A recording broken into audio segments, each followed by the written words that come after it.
અમદાવાદ પ્રદેશ ભાજપની ચિંતન શિબિર બાદ ભાજપમાં 70 થી 80% ફેરફારની શક્યતા। સૌરાષ્ટ્રમાંથી ગોરધન ઝડફિયા, મધ્ય ગુજરાતમાંથી ભાર્ગવ ભટ્ટ બની શકે છે મહામંત્રી, ઉત્તર ગુજરાતમાંથી રજની પટેલ અથવા ઋષિ પટેલ મહામંત્રીની રેસમાં આગળ। લવ જેહાદને લઈને વડોદરામાં ડભોઈના ભાજપ ધારાસભ્ય શૈલેષ મહેતાનું નિવેદન, કહ્યું કે ઉત્તર પ્રદેશની જેમ ગુજરાત રાજ્યમાં પણ કાયદો બનવો જોઈએ, આ માટે સરકારને રજૂઆત પણ કરાશે। બનાસકાંઠામાં સુજલામ સુફલામ કેનાલમાં પાણી ન છોડાતા ખેડૂતોએ કર્યો વિરોધ। દિયોદર મામલતદાર કચેરી ખાતે ઢોલ વગાડી વિરોધ પ્રદર્શન, પાણી નહીં છોડાય તો ઉગ્ર આંદોલનની ખેડૂતોની ચીમકી।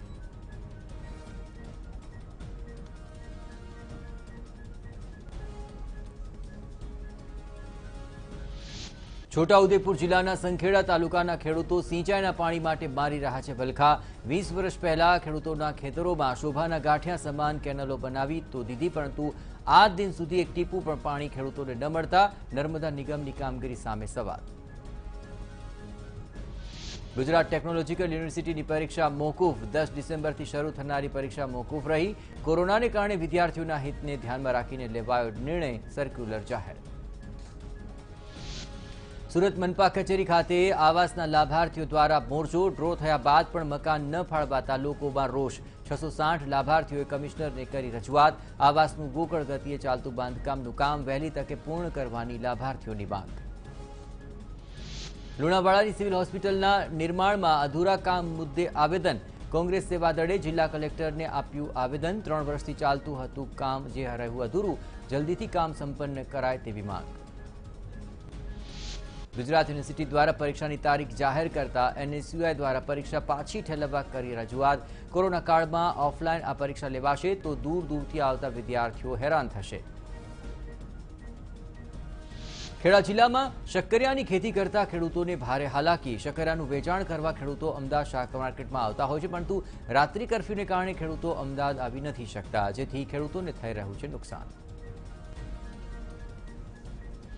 ગોંડલ માર્કેટ યાર્ડમાં મરચાની આવક શરૂ, પ્રથમ હરાજીમાં ખેડૂતોને ₹4000નો ભાવ મળ્યો।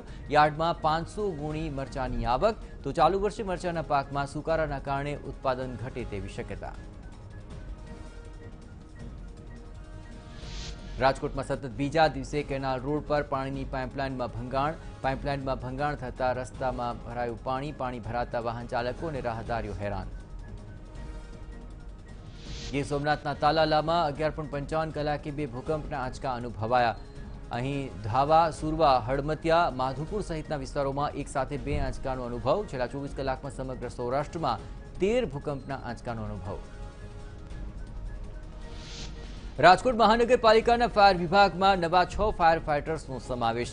કોવિડ હોસ્પિટલમાં લાગેલી આગમાં ફાયર ફાઇટર્સના જવાનો 6 લોકોને બચાવ્યા। રાજકોટમાં સિંગતેલના ભાવમાં ફરી વધારો, ડબ્બાનો ભાવ ₹2340ને પાર, કપાસિયા તેલમાં 10નો વધારો, ડબ્બાનો ભાવ 1750।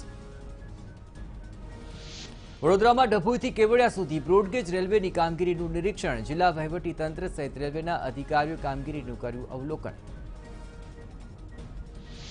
વડોદરા અને ડભોઈ વચ્ચેની પલાસવાડા ફાટકનું સમારકામ હાથ ધરાતા આજથી 3 દિવસ બંધ રહેશે। ફાટક બંધ કરાતા વાહન વ્યવહારને ડાયવર્ટ રૂટ આપવામાં આવ્યો।